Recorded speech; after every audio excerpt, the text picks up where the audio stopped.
kita membaca pagi hari ini dari kitab 1 Samuel.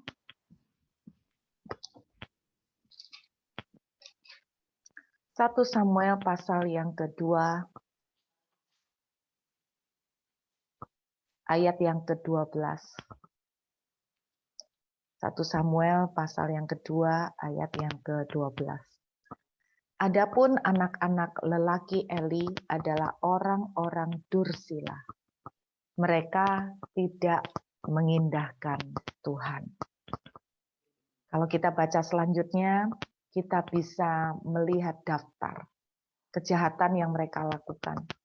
Ataupun batas hak para imam, ayat 13, terhadap bangsa itu. Setiap kali seseorang mempersembahkan korban sembelian, sementara daging itu dimasak, datanglah bujang imam membawa garpu bergigi 3 di tangannya. Dan dicucukkannya ke dalam bejana atau ke dalam kuali atau ke dalam belanga atau ke dalam periuk. Segala yang ditarik dengan garpu itu ke atas diambil imam untuk dirinya sendiri. Demikianlah mereka memperlakukan semua orang Israel yang datang ke sana ke Silo. Bahkan sebelum lemaknya dibakar, bujang imam itu datang lalu berkata kepada orang yang persembahkan korban, berikanlah daging kepada imam untuk dipanggang, sebab ia tidak mau menerima daripadamu daging yang dimasak hanya mentah saja. Apabila orang itu menjawabnya, bukankah lemak itu harus dibakar dulu, kemudian barulah ambil bagimu sesuka hatimu, maka berkatalah ia kepada orang itu, sekarang juga harus kau berikan, kalau tidak aku akan mengambilnya dengan kekerasan. Nah, saudara, kita ini melihat bahwa anak-anak Imam Eli adalah orang-orang yang kata Alkitab ayat 12 tidak mengindahkan Tuhan. Jadi mereka tidak mengindahkan Tuhan ya saudara. Nah kita melihat begini, saya teringat beberapa tahun yang lalu ketika ada orang yang dengan terus terang, dia seorang hamba Tuhan, dia seorang pendeta, dia berkhotbah, tetapi saya sangat heran melihat bagaimana dia dengan tidak merasa bersalah, dia itu punya simpanan, dia tidak merasa bersalah, meninggalkan istri dan anak-anaknya. Kadang-kadang dalam hati saya berkata begini, Tuhan, kok sampai dia ini sudah ngerti firman, dia sudah ngerti ayat-ayat firman Tuhan, bahkan dia sekolah Alkitab, tapi kok sampai enggak, istilahnya ini, kok hatinya itu kayak apa ya Tuhan? Saudara, ada satu ayat yang saya ingat, ayat ini pernah saya temukan lama sekali, Mazmur pasal 11. Mungkin kita juga sering melewatinya, tetapi kita mungkin jarang merenungkan, kita jarang untuk membaca sungguh-sungguh. Kita lihat Mazmur pasal yang ke-11 ayat yang ketiga. Apabila dasar-dasar dihancurkan, apakah yang dapat dibuat oleh orang benar itu? Saya ajak kita melihat dari ayat 2. Sebab lihat orang fasik melenturkan busurnya.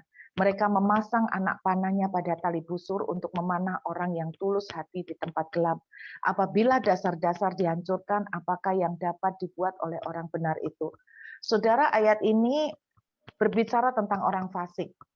Nah, orang fasik itu beda sama orang kafir. Kalau orang kafir itu orang yang betul-betul tidak mengenal Tuhan. Orang kafir itu betul-betul orang yang ada di luar Tuhan. Sedangkan orang fasik itu orang di dalam Tuhan, tetapi kata fasik mempunyai bahasa asli yang mempunyai pengertian yaitu seperti orang menembakkan panah, tetapi panahnya itu tidak tepat pada sasaran. Itu pengertian dari fasik. Jadi fasik itu menembakkan arah panah tapi tidak tepat pada sasaran. Jadi orang fasik itu ibaratnya adalah orang Kristen yang tidak tepat pada sasaran. Jadi saudara jangan kaget bahwa orang fasik itu bukan orang di luar Tuhan. Orang fasik itu termasuk orang-orang di dalam Tuhan. Tapi yang mereka melenceng dari sasaran. Nah ayat 3 dituliskan dari Mazmur 11 bilang begini, apabila dasar dihancurkan, apa yang bisa dilakukan oleh orang benar? Maksudnya itu ayat ini berbicara tentang orang fasik, orang-orang yang sudah melenceng. Orang-orang yang sudah melenceng dari kebenaran, itu yang sampai satu titik, seperti anak-anak Imam Eli. Mereka itu membangun kebenarannya sendiri, Mereka tuh mengatur ibadahnya sendiri, mereka tuh bikin aturan-aturan sendiri, mereka itu istilahnya membuat doktrin-doktrin sendiri. Nah, saya melihat begitu banyak orang-orang Kristen yang seperti yang saya kasih contoh, seorang yang sudah melayani, seorang yang sudah sekolah Alkitab, seorang yang sudah khotbah, sudah mengerti firman, tapi kenapa kok bisa melenceng seperti itu dan tidak sadar? Karena ayat 3 mengatakan itu dasarnya udah hancur. Dasar itu bicara tentang hati nurani. Hati nuraninya itu istilahnya hati nuraninya itu sudah hancur gitu loh, saudara, sudah tidak ada. Jadi ini betul-betul sampai tingkat kebebalan yang top, sampai tingkat kebebalan yang luar biasa. Ini yang dituliskan mengenai ayat ini, saudara. Nah, waktu saya melihat kisah anak-anak dari Imam Eli, kalau saudara baca, mereka tuh sampai memakan uang persembahan, mereka membawa perempuan, lalu dalam tanda kutip mereka berzina di rumah Tuhan. Mereka tuh sama sekali tidak takut Tuhan, mereka merasa bahwa it's fine-fine aja. Saya ingat ada seorang teman yang dalam tanda kutip dia itu mengambil suami orang. Dan ketika saya ngomong sama dia itu bilang begini sama saya percaya C bahwa keselamatan itu adalah grace atau anugerah.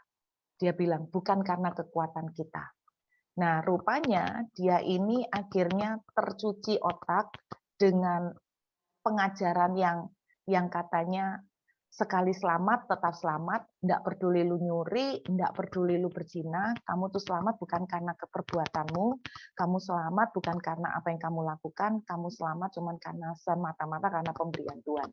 Jadi kalau kita sudah selamat sekali, ya apapun yang kita kerjakan, kita akan tetap selamat karena bukan karena perbuatan kita. Nah, ini loh yang saya lihat ketika saya tuh ngomong bahwa kamu tuh ngambil suaminya orang dan sebagainya itu nggak mempan, saudara. Karena apa? Karena seperti yang Mazmur 11 ayat 3 katakan, dasar-dasar itu sudah dihancurkan. Jadi tidak ngaruh sama sekali dengan apa yang kita mau ngomong kayak apa itu nggak pernah mempengaruhi sedikit pun, nggak pernah bergeming sedikit pun. Sesungguhnya ya teman-teman, saya tuh takut. Saya tuh takut kenapa? Jangan sampai kita ini pada satu titik kita itu seperti orang fasik yang ditulis di sini. Jangan sampai kita itu pada satu titik kita itu tidak bisa dikasih tahu. Jangan sampai pada satu titik yang paling serem adalah kita merasa kebenaran kita itu yang paling benar. Jangan sampai pada satu titik apa yang kita percayain orang lain itu tidak ngerti, kita yang paling tahu. Saya masih ingat ketika ada orang-orang yang aliran-aliran tertentu, bahkan yang sempat juga heboh di Surabaya, bagaimana menikah dengan suami orang, lalu dia katakan, dia sampai ngomong di depan para pendeta, sampai pendeta pun ditegur, dan dia bilang begini, kalian tidak pernah mengerti karena posisi saya itu sama seperti Bunda Maria, sama seperti Maria ketika dia dapat pewahyuan dari Tuhan bahwa dia akan punya anak di luar pernikahan, dia punya anak maksudnya tanpa pernikahan, dan semua orang mencibir dia, semua orang mengkritik dia, semua orang menghina Maria. Tetapi orang tidak mengerti apa yang sesungguhnya Tuhan katakan kepada Maria. Jadi dia beranggapan bahwa dia itu seperti Maria yang mendapatkan pewahyuan dari Tuhan yang dipilih oleh Tuhan secara khusus yang semua orang itu tidak mengerti gitu loh, saudara. Dan yang seremnya juga pengikutnya itu 400 orang lebih. Itu yang serem. 400 orang lebih itu yang begitu berapi-api mengikuti dia dan begitu percaya bahwa dia ini benar, bahwa dia ini orang kudus, bahwa dia apa yang diwahyukan Tuhan ke dia itu yang paling benar. Nah, saya tuh serem gitu loh, saudara. Sampai saya tuh sempat merasa gini loh. Mereka ini tingkatnya sudah seperti orang-orang di Niniwe yang betul-betul tidak tahu membedakan, seperti kata Alkitab, tidak tahu membedakan tangan kanan dengan tangan kiri. Tetapi masih jauh lebih baik orang-orang Niniwe. Kenapa saya katakan begitu? Karena orang-orang Niniwe dikasih tahu pada akhirnya mereka masih berubah. Nah, yang serem sampai hari ini, yang saya ceritakan kenalan saya yang mohon maaf mengambil suami orang, sampai hari ini masih tetap pelayanan. sampai hari ini masih tetap berkhotbah. Sampai hari ini masih tetap berkata bahwa Tuhan itu baik-baik saja gitu loh. Bahwa apa yang dia lakukan itu Tuhan mengerti, Tuhan memaklumi. Karena keselamatan bukan dari perbuatan kita, tapi dari anugerah. Ngeri kan saudara kalau sampai punya pandangan seperti itu sehingga semuanya dihalalkan, kebenaran ditegakkan sendiri. Makanya saudara kenapa saya pernah cerita sama saudara, saya tuh takut kalau sampai pada satu titik kita itu jadi orang yang nggak bisa dikasih tahu. Kita tuh sampai pada satu titik kita tuh punya doktrin, yang doktrin kita tuh salah. Tapi kita tuh nggak mau dengarkan omongan orang, kita tuh nggak mau dengarkan pendapat dan nasihat orang. Yang saya khawatirkan kita nggak usah muluk-muluk sampai sejauh itulah, sampai ngambil suami atau istrinya orang. Tapi yang saya takutkan bahwa ada doktrin-doktrin yang kita percayain, yang kita itu sampai dikasih tahu orang itu kita nggak mau dengerin. Itu yang saya takutkan. Makanya kalau saudara ingat, saya itu pernah berdoa seperti begini sama Tuhan. Tuhan, kalau sampai aku tuh salah dari jalan yang Tuhan mau, dan salah menurut pandangan Tuhan, tampar saya Tuhan. Dan kalau ketika saya ditampar, saya masih tidak sadar dan tidak bertobat, tarik rambut saya. Kalau sampai ditarik rambut saya tidak masih tidak bertobat juga, tendang saya. Kalau saya masih ditendang, masih belum juga bertobat, Tuhan geret, seret saya dengan paksa. Kalau sampai diseret itu enggak bertobat juga, Tuhan gabungkan semuanya. Gabung tendang, tampar, tarik rambutnya, seret saya Tuhan. Kalau keempat-empatnya sudah digabungkan dan saya masih belum berubah, itu yang saya bilang etika, dasar-dasar udah dihancurkan. Diapakan aja, dikasih tahu aja enggak bisa karena sudah berdiri di atas kebenaran sendiri. Saya bilang, Tuhan kalau memang semuanya itu sudah Tuhan lakukan, tapi saya masih belum sadar dan enggak mau bertobat.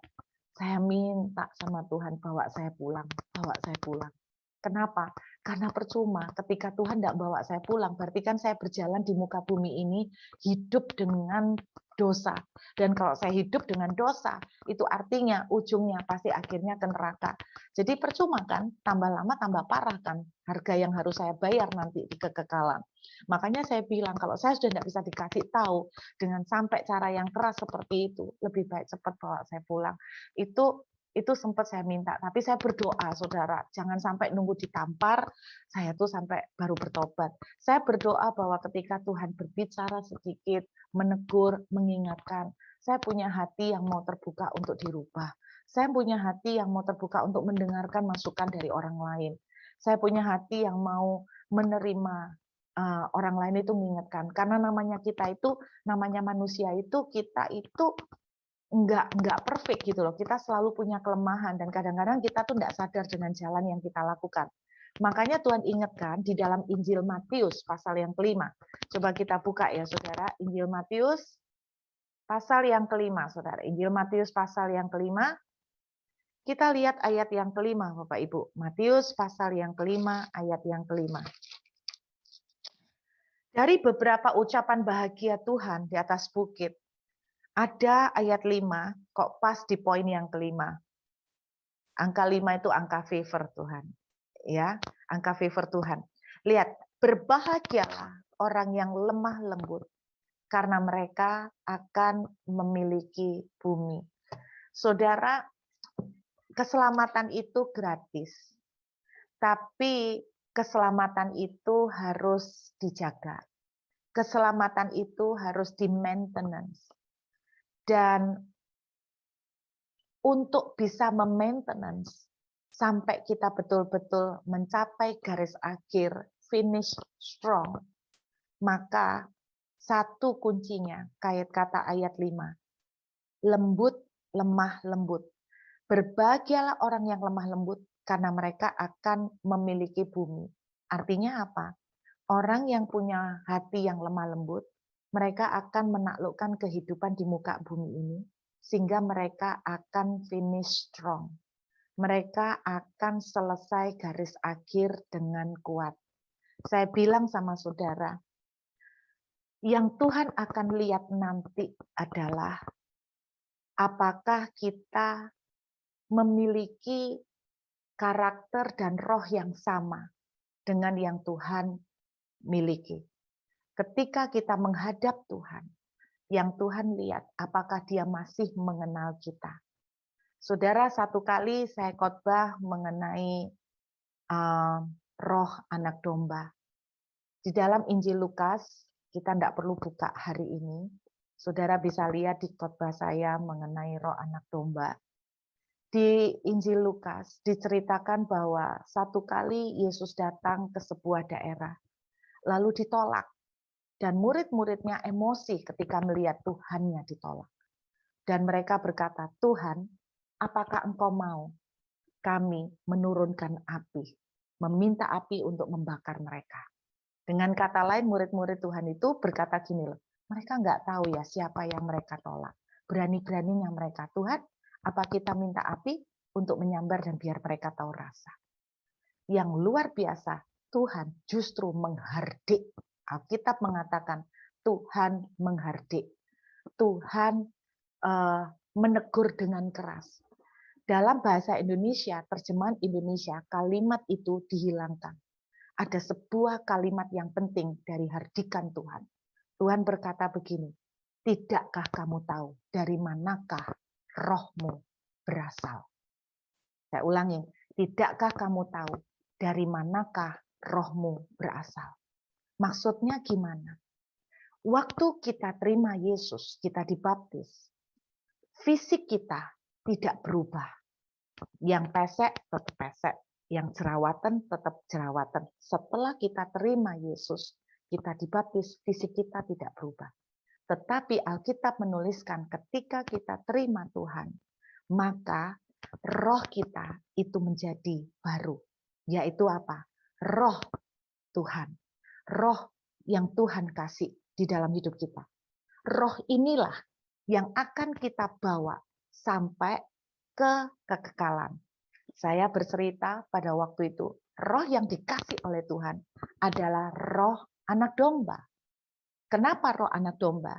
Karena karakteristik roh yang Tuhan kasih pada waktu kita terima Tuhan, itu adalah roh anak domba, roh yang lemah lembut. Domba tidak bisa ngelawan. Domba tidak bisa gigit. Domba tidak bisa nanduk. Yang nanduk itu kambing. Domba tidak bisa menanduk. Domba adalah satu-satunya binatang di dunia yang tidak memiliki alat pertahanan. Semut aja bisa menggigit, tetapi domba tidak bisa menggigit. Alkitab menceritakan kita itu seperti domba. Memang kita dikasih Tuhan roh anak domba. Tapi Alkitab juga menuliskan kita seperti domba di tengah serigala. Domba di tengah serigala artinya bancaan. Domba di tengah serigala artinya pesta buat para serigala.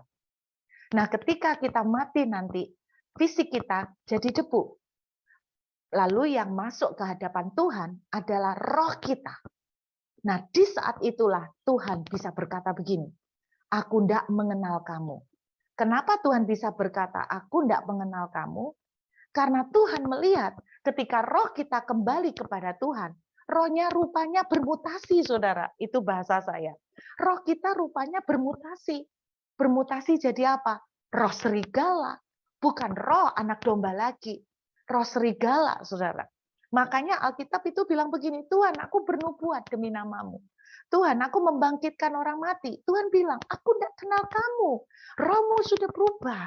Roh kamu jadi roh serigala. Bukan roh anak domba yang aku kasih ketika pertama kali kamu menerima aku dalam hidupmu.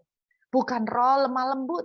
Makanya saudara, Matius 5 ayat 5 mengatakan, roh yang lemah lembut, orang yang lemah lembut itu akan menaklukkan bumi, akan finish strong, akan menang sampai garis akhir.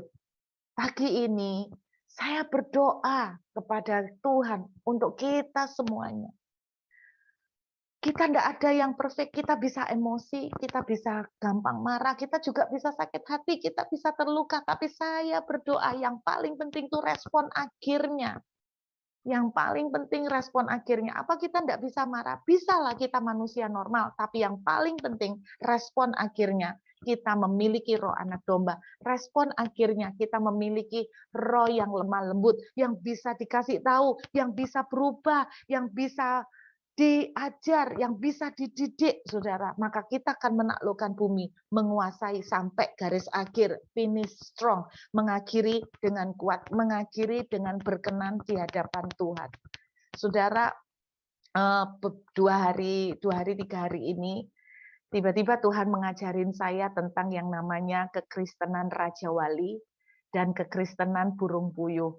Saudara masih ingat beberapa waktu yang lalu saya cerita bahwa tahun ini saya percaya akan menjadi tahun burung puyuh. Kenapa? Karena saya cerita bahwa di Alkitab burung puyuh itu dikirimkan Tuhan untuk memberi makan orang Israel. Di dalam Keluaran pasal 16 ayat 13 bahwa burung puyuh itu mempunyai kekuatan terbang hanya bisa 90 cm terbangnya. Tetapi dalam Keluaran 16 ayat 13 Tuhan memperlihatkan keajaiban bahwa burung puyuh yang punya kekuatan terbang cuma 90 cm bisa dikirimkan oleh Tuhan menyeberangi laut untuk memberi makan orang-orang Israel. Makanya saya katakan, saya percaya tahun ini tahun burung puyuh. Artinya bukan show ya saudara, bukan show kayak tahun naga, tahun kambing, bukan seperti itu. Tahun burung puyuh yang saya maksud adalah ini tahun di mana Tuhan akan buat bahkan yang tidak masuk akal, yang tidak pernah muncul dalam pikiran kita, Tuhan akan kerjakan. Tetapi tiba-tiba Tuhan kemarin beberapa hari lalu mengajarin tentang kekristenan burung puyuh dan kekristenan Raja Wali. Tuhan katakan begini, jadilah orang Kristen Raja Wali, bukan orang Kristen burung puyuh. Saya ajak lihat saudara Yesaya pasal yang ke-40. Yuk kita buka Yesaya pasal 40. Lihat, Yesaya pasal 40. Saudara dan saya dibilang Tuhan seperti burung Raja Wali. Saudara dan saya dibilang Tuhan seperti anak domba. Tuhan tidak ada tujuan, maksudnya gini, tidak ada tujuan cuma untuk bagus-bagusan. Semua ada makna yang dalam. Kenapa Tuhan bilang kita itu anak domba? Karena Tuhan rindu bahwa di dalam hidup kita satu karakter yang kita punya, karakter yang sangat-sangat penting. Kita tidak bisa semuanya perfect. Tapi kalau karakter ini kita punya, kita aman, yaitu namanya lemah lembut. Makanya Tuhan itu bilang, belajarlah daripadaku karena aku tuh lemah lembut dan murah hati. Saudara, kalau kita tuh lemah lembut, kita aman sampai akhir. Saya tuh cerita sama banyak jemaat yang lagi berdoa, yang lagi bergumul mencari jodoh buat anaknya. Saudara, dengarkan baik-baik, yang lagi cari jodoh buat anaknya, cari mantu yang punya hati yang lemah lembut, aman sudah. Mungkin dia banyak kelemahan, mungkin dia banyak kekurangan, tapi kalau dia lemah lembut, dia akan bisa dikasih tahu. Kalau dia lemah lembut, dia bisa berubah. Kalau dia lemah lembut, dia bisa dididik. Lemah lembut itu bukan lemah gemulai. Lemah lembut itu bukan keras. Semua orang rata-rata pasti punya hati, punya keras ya. Tapi kalau saya boleh secara terjemahan sederhana, menurut saya lemah lembut itu adalah orang yang tidak kaku. Orang keras sama orang kaku lebih serem orang kaku ya saudara. Orang kaku itu benar-benar sudah kebenarannya sendiri yang dipercaya susah dikasih tahu. Oke. Nah, saudara saya ajak lihat Yesaya pasal 40, perhatikan ayat yang ke-29. Kita lihat dari ayat 29 sampai 31. Dia memberi kekuatan kepada yang lelah dan menambah semangat kepada yang tidak berdaya. Orang-orang muda menjadi lelah dan lesu dan teruna-teruna jatuh tersandung. Tetapi orang-orang yang menanti-nantikan Tuhan mendapat kekuatan baru. Mereka seumpama Raja Wali yang naik terbang dengan kekuatan sayapnya. Mereka berlari dan tidak menjadi lesu. Mereka berjalan dan tidak menjadi lelah. Tahukah saudara ayat 29 menuliskan begini? Ayat 30 menuliskan banyak orang-orang itu menjadi lelah, lesu, dan teruna-teruna itu jatuh tersandung. Banyak orang menjadi tersandung. Oke, banyak orang menjadi tersandung. Itu sebabnya Tuhan katakan begini, aku mau kita itu menjadi orang-orang, Tuhan bilang, aku mau anak-anakku itu menjadi orang-orang seperti Kristen Raja Wali. Apa maksudnya Kristen Raja Wali? Alkitab bilang, di konteks sebelumnya, yaitu bicara tentang orang-orang yang tersandung, orang-orang yang jatuh. Saudara, burung Raja Wali adalah burung yang paling panjang umurnya, yaitu bisa mencapai umur 70 tahun. Umur Raja Wali itu sampai umur 70 tahun. Tetapi di pertengahan hidupnya, yaitu pada umur 40 tahun, burung Raja Wali akan mencapai satu titik kritis yang sangat menentukan dalam hidupnya. Kalau dia apapun yang dia putuskan di usia 40 tahun ini, itu yang akan menentukan nasib akhirnya setelah itu. Jadi pada usia 40 tahun, burung Raja Wali akan harus mengambil satu keputusan penting, karena kondisinya yang seperti itu, dia tidak bisa menangkap mangsa, maka pilihan pertama dia akan memakan dari bangkai. Jadi dari sisa-sisa yang ditinggalkan oleh burung-burung atau binatang yang lain. Tetapi dengan cara seperti ini, maka tentunya saudara, dia sebetulnya akan keluar dari naturalnya, karena burung Raja Wali itu tidak pernah ditakdirkan sebagai burung pemakan bangkai. Burung Raja Wali itu selalu suka makan yang fresh. Burung Raja Wali itu selalu suka makan yang istilahnya benar-benar segar, saudara ya. Nah, itu usia 40 tahun. Atau pilihan yang kedua, dia akan terbang sedikit naik ke tebing yang tinggi, kemudian di atas dia akan menghabiskan waktu sekitar 8 bulanan. Dan pada masa itu apa yang akan dia lakukan? Pertama kali dia akan memukulkan paruhnya. Dia akan memukulkan paruhnya ke batu karang. Dia akan berusaha untuk paruhnya yang melingkar sampai ke leher itu akan dipatahkan, akan dirontokkan. Sakit nggak? Pasti sakit. Dan kemudian dia akan mencabuti satu persatu. Kemudian dia akan mencabuti sambil menunggu paruhnya tumbuh kembali, dia akan mencabuti kukunya. Jadi proses itu dari sakit lanjut sakit berikutnya. Setelah dia mencabuti kuku-kukunya, dia akan mencabuti juga sambil mencabuti kuku, dia akan mencabuti bulu. Dan kadang-kadang di saat-saat seperti itu ada burung-burung Raja Wali yang lain yang akan membantu mencabuti bulunya. Namun ketika dia bertahan melewati proses ini selama beberapa bulan sampai 8 bulan, saudara burung Raja Wali langsung akan kehilangan istilahnya turun berat badan banyak. Tetapi ketika dia setelah berhasil melewati masa ini, dia akan menjadi burung yang tidak terkalahkan. Karena ketika dia menangkap mangsa, dia tidak akan bisa lagi mangsa itu lepas dari dia. Dia bisa tajam terbang tanpa suara, sangat sunyi. Dia akan bisa terbang seperti itu. Nah, itu yang terjadi pada burung Raja Wali. Saudara tahu nggak? Tuhan itu kepengen kita jadi orang Kristen Raja Wali, yang artinya kalaupun kita itu diizinkan ada burung-burung lain yang mencabuti bulu kita diizinkan ada keadaan yang seperti mencabuti bulu, sakit semua. Tetapi saya berdoa kita akan memilih seperti burung Raja Wali yang tidak cuman mengandalkan ya udahlah makan bangkai apa yang adalah, enggak, tapi dia fight, dia rela berjuang, dia rela untuk berubah, sehingga akhirnya apa? Kita akan dibuat terbang lebih tinggi. Tahukah saudara, seperti saya bilang bahwa kadang-kadang ada burung-burung lain yang membantu mencabuti bulu.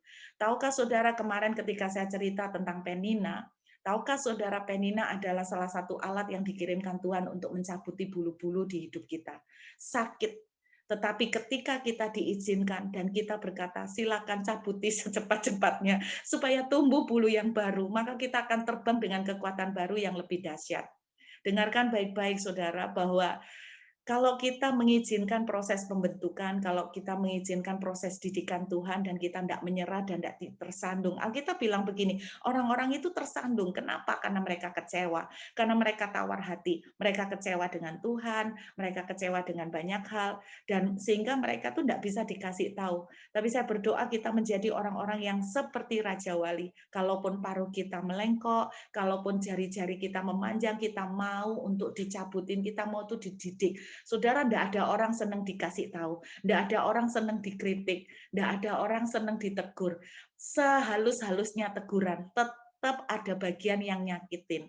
Sehalus-halusnya teguran, tetap ada sesuatu yang tidak enak di sini, karena orang tuh tidak senang ditegur. Tetapi kalau kita mengizinkan untuk dididik, walaupun dulu kita dicabutin, saudara percayalah kita akan terbang lebih tinggi. Saya ngobrol sama suami saya, kok saya diingetin Tuhan suruh mulai mikirin tentang kekristenan Raja Wali sama kekristenan burung puyuh.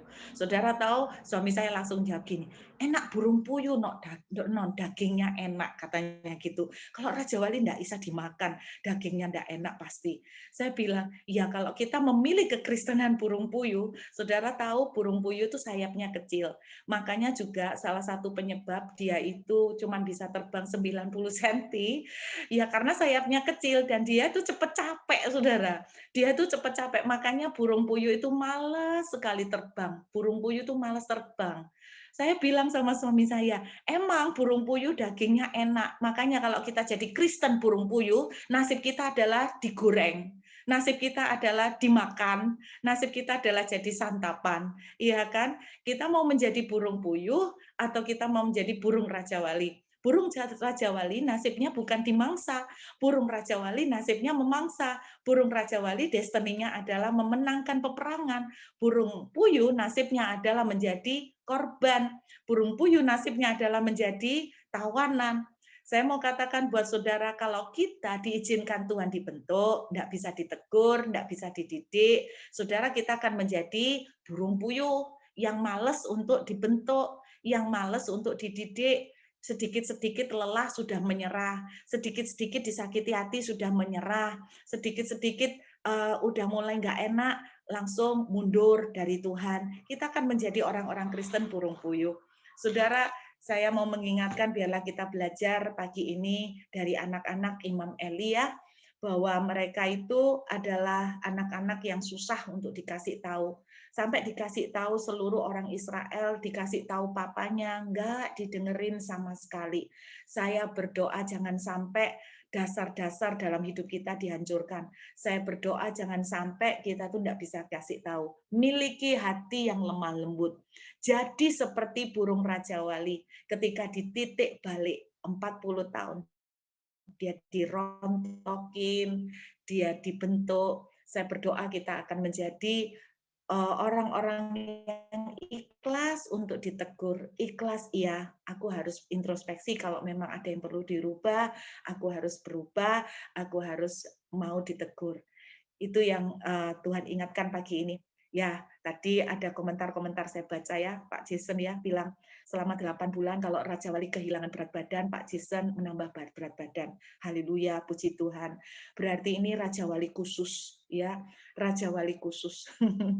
walaupun bulunya dicabutin, walaupun parunya lagi nggak berfungsi, sakit karena dirontokkan, kan susah makannya, panas dalam semua itu soal sariawan, luka-luka di sini. Pak Jason selalu menemukan cara pakai sedotan yang gede untuk makan gitu ya. Ya itu cerdas juga saudara ya. Jadi saya mau katakan buat semua teman-teman, jadi orang-orang Kristen yang lemah lembut, hari ini kalau diingatkan melalui apa saja, bahkan Tuhan bisa pakai anak kecil untuk mengingatkan kita. Saya masih sering diingatkan sama anak-anak rohani saya. Nita juga masih sering mengingatkan saya. Cece itu loh, mesti gini, kayak gini, gini, gini. Orang tuh memang nggak suka ya ditegur. Tetapi kalau kita tuh punya hati lemah lembut, maka kita akan dipertajam. Sehingga kita akan menjadi burung-burung Raja Wali yang terbang lebih tinggi. Ayo kita siapkan hati untuk menerima tubuh dan darah.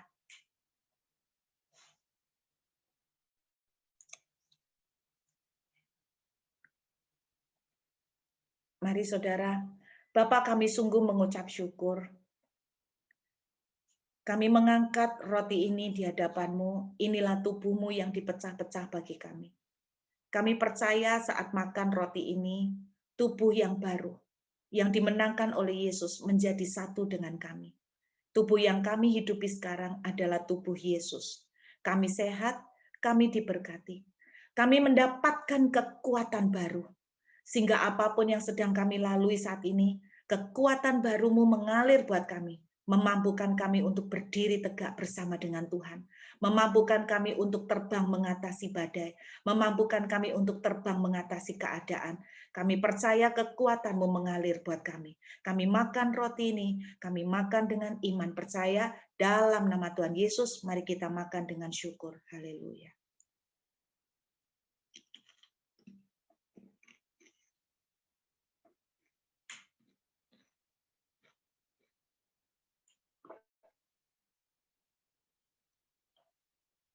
Mari kita ambil anggur di tangan kanan kita.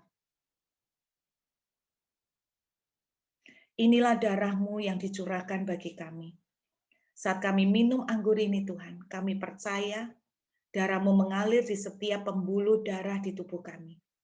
Darah-Mu melepaskan kami dari semua kutuk. Darah-Mu mendamaikan kami kembali dengan Engkau. Tuhan, darah-Mu juga yang menjadikan kami anak-anak dan milik kepunyaan-Mu. Kami minum dengan iman percaya, dalam nama Tuhan Yesus mari kita minum dengan syukur. Haleluya. Terima kasih Tuhan, kami ucap syukur. Biarlah segala kekuatan-Mu menyertai kami semua. Segala kemuliaan dan hormat bagi-Mu dalam nama Yesus. Amin.